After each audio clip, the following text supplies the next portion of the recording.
The grand hall of Hawthorne Manor glittered with candlelight, but beneath the polished marble floors and velvet-draped walls lay a tension so sharp it could cut through silk. Lady Eleanor Hawthorne stood perfectly still near the tall windows, her gloved hands folded tightly in front of her. From the outside, she looked composed, elegant, even. But inside, her heart thudded painfully against her ribs. Tonight was not meant for her. It never was. Across the room, her younger sister, Lady Violet Hawthorne, laughed softly as nobles gathered around her like moths to flame. Violet's beauty was undeniable, golden curls, bright eyes, and a smile that could disarm even the coldest soul.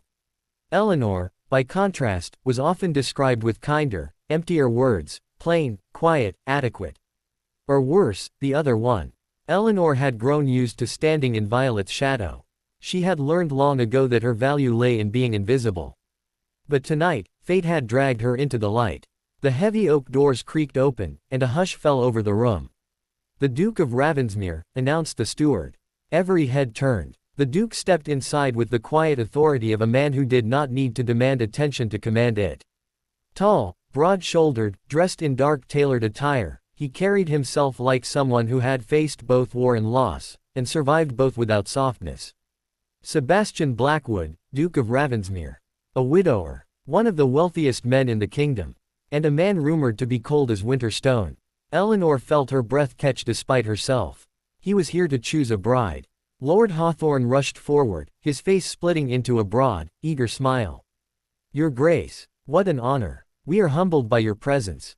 The Duke inclined his head politely. His dark eyes scanned the room, not lingering on gowns or jewels, but on faces. Observing, measuring. Eleanor lowered her gaze. "He won't look at me," she told herself. "Men like him never do." Lord Hawthorne gestured grandly. "Allow me to present my daughters."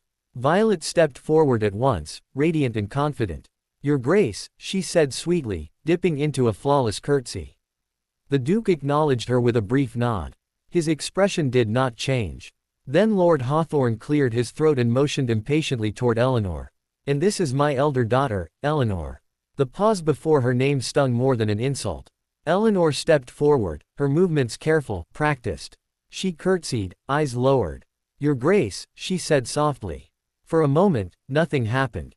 Then she felt it. His gaze. It was steady, not dismissive, not appraising in the way she'd endured all her life.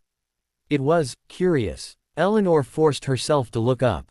Their eyes met. Something unreadable flickered across the Duke's face. Lord Hawthorne chuckled nervously and leaned closer to the Duke. His voice dropped, but not enough. "Take the pretty one," he whispered with a smile, nodding toward Violet. "She'll bring charm to your estate. The other," he waved vaguely. "She's well-behaved." Eleanor's cheeks burned. She had heard worse. Still, the words struck deep. The Duke did not smile.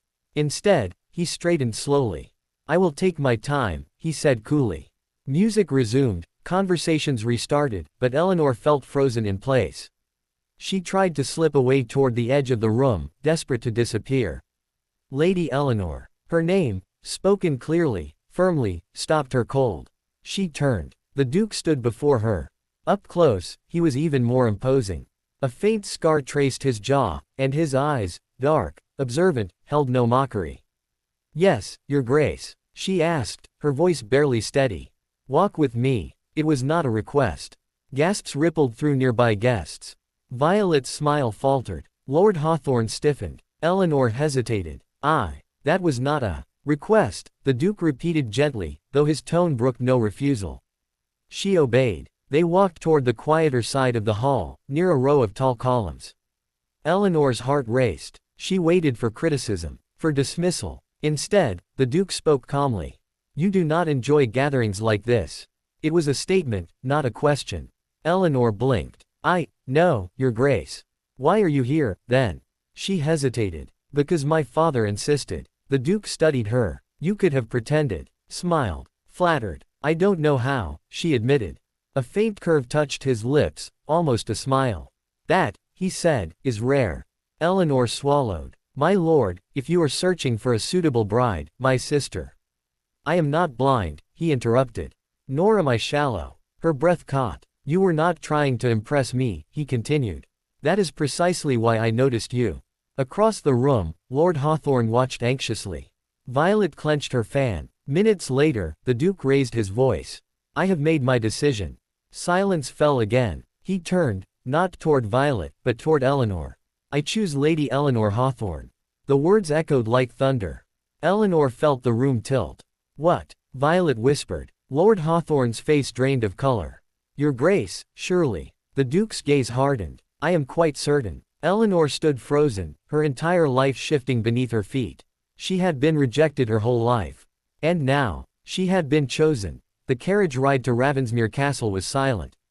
Lady Eleanor sat stiffly on the velvet seat, her gloved hands clenched in her lap. The city lights faded behind them as the massive iron gates closed with a heavy clang that sounded far too final. She was no longer just the rejected sister. She was the future Duchess of Ravensmere. Across from her, Duke Sebastian Blackwood studied her quietly. He had spoken little since leaving Hawthorne Manor, giving her space, yet somehow, his presence filled the entire carriage. You are frightened, he said at last. Eleanor flinched, then nodded honestly. Yes, Your Grace. Sebastian, he corrected. If we are to be married, you will not call me anything else. Married. The word echoed painfully in her chest. I don't understand, she said softly. Why me? The Duke leaned back, his expression unreadable. Because I have already been married to beauty.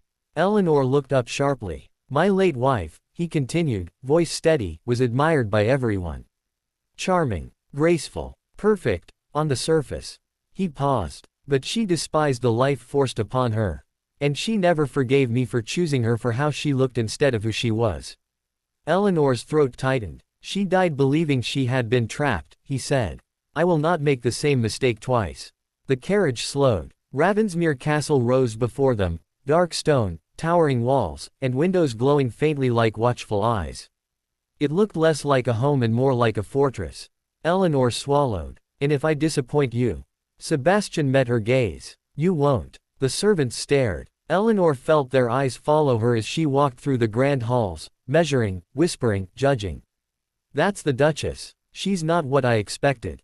She kept her head high, though her knees trembled. That night, she dined alone. Sebastian had been called away on urgent business, leaving Eleanor with a plate she barely touched and a silence that pressed heavily against her chest. This was her new life. Alone in a castle that did not want her. Later, as she wandered the east wing, Eleanor heard voices. Sharp, angry. A mistake, Lord Hawthorne snapped. You humiliated us. Violet's voice trembled with fury. He chose her. Her. Eleanor froze behind a stone pillar. I will not be ignored, Violet continued. I'll go to Ravensmere myself. He will. See what he's missing. Lord Hawthorne sighed. Do not be foolish. Too late. Violet arrived 3 days later. She swept into Ravensmere Castle like a storm, dressed in silks and smiles, demanding an audience with the Duke. Sebastian received her in the great hall, with Eleanor standing beside him. Violet's eyes flicked toward her sister, sharp and assessing. Your Grace, Violet said sweetly. I feared you may have acted too hastily. Sebastian did not invite her to sit. I do not repeat my decisions, he replied calmly. Violet laughed lightly. Surely you can't believe Eleanor is suited for this life. She's fragile, shy. She's never belonged anywhere grand. Eleanor's fingers curled. Sebastian stepped forward. You mistake silence for weakness, he said coldly.